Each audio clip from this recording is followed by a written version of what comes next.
guys, welcome back to some more AFK Arena. Today we're over on the YouTube account, and that is right, guys. As much as we love the version of Talene, so this is the original version, which was a hero that could actually resurrect herself. Then, of course, we got the awakened version of Talene. Now, Lilith absolutely loves Talene, and so do a lot of players. So now we are getting our third, that is right, kind of our third version of Talene. A little bit different with the twist, so let's go ahead and look at that hero.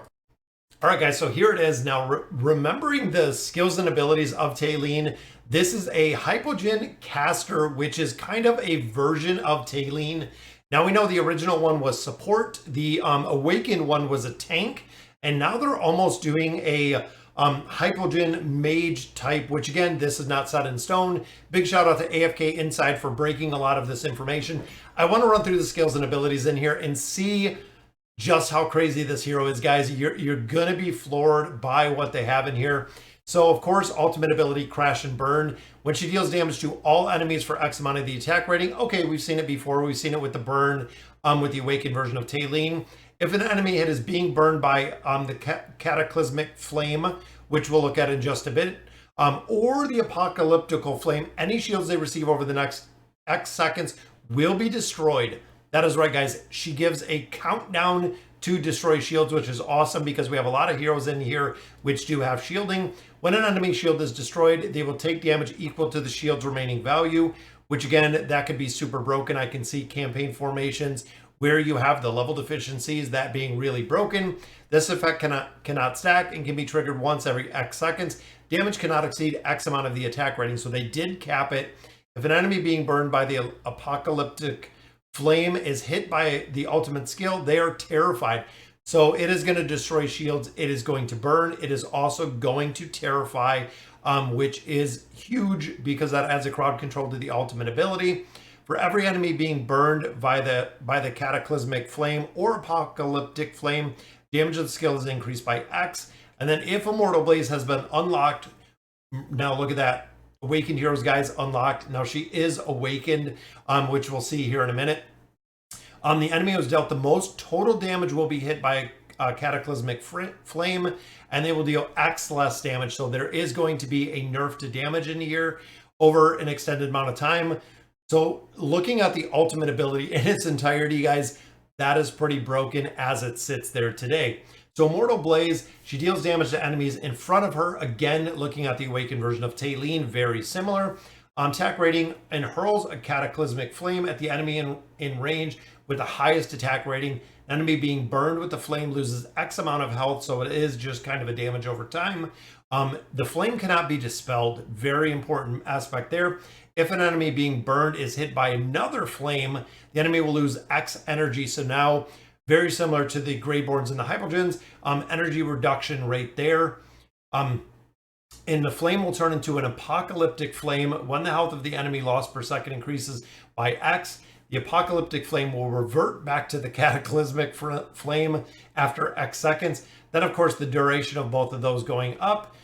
While being burned by the apocalyptic flame, an enemy's tenacity and dissolve are both reduced.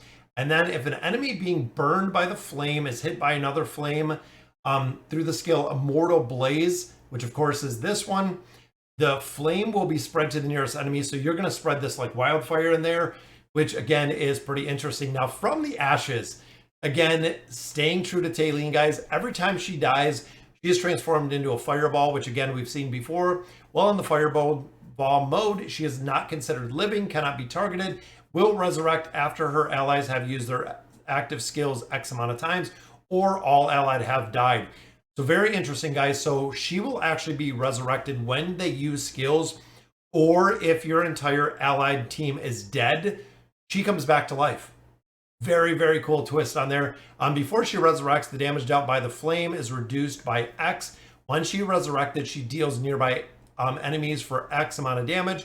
Her attack rating and terrifies them. So she pops back up if your team dies, does X amount of damage and terrifies them. She can resurrect up to X times.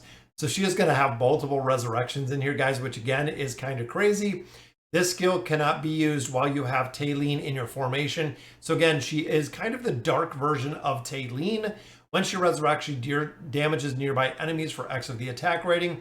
For every enemy, celestial, dimensional in the battlefield, the number of times the allies need to use their active skills is for her to resurrect is reduced. So again, it's going to be very particular with the formations that are utilizing her in are going to be interesting. She can resurrect up to X amount of times for every celestial or dimensional on the battlefield. The damage dealt is increased, guys. Now, of course, I believe this one is the furniture. Smoldering Flame will be the engraving, and then the one up here was actually the signature item. Smoldering Flame, when a hero's health falls below X, they become fueled by the furnace. An X-second countdown begins. The hero dies when the countdown ends. That is right, guys. She is going to sacrifice her own team. Once they get to a certain point, this effect can only be triggered once for each hero. During the countdown, she absorbs X amount of points of hero's energy.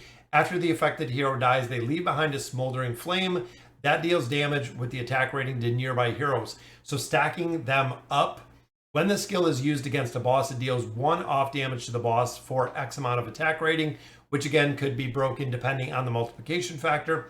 If the countdown is for an allied hero, the damage they take is reduced. If it's an enemy hero, the damage they take is increased. Absolutely huge, guys. When the countdown ends, she permanently receives the hero's current attack rating, defense rating, and HP.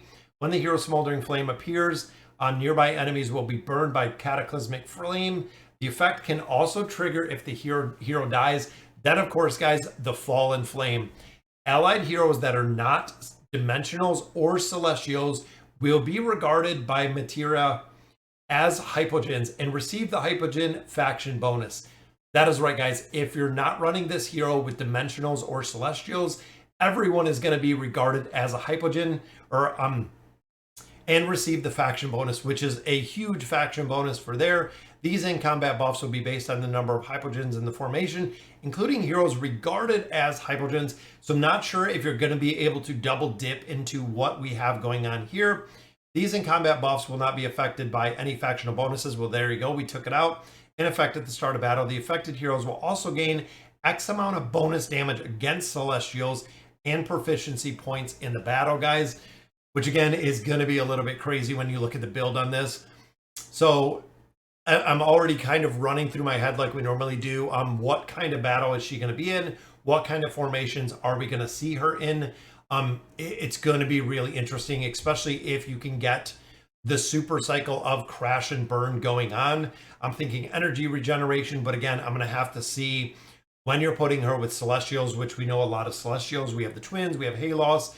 A lot of them are going to allow for the energy regeneration, which it seems like you don't want to run them together.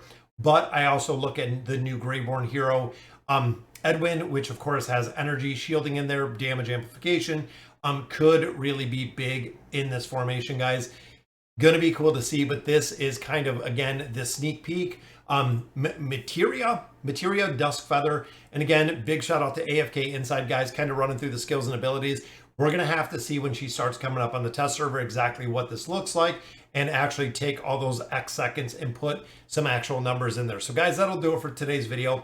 Let me know in the comments what you guys think about the new hero, and as always, thank you guys for watching.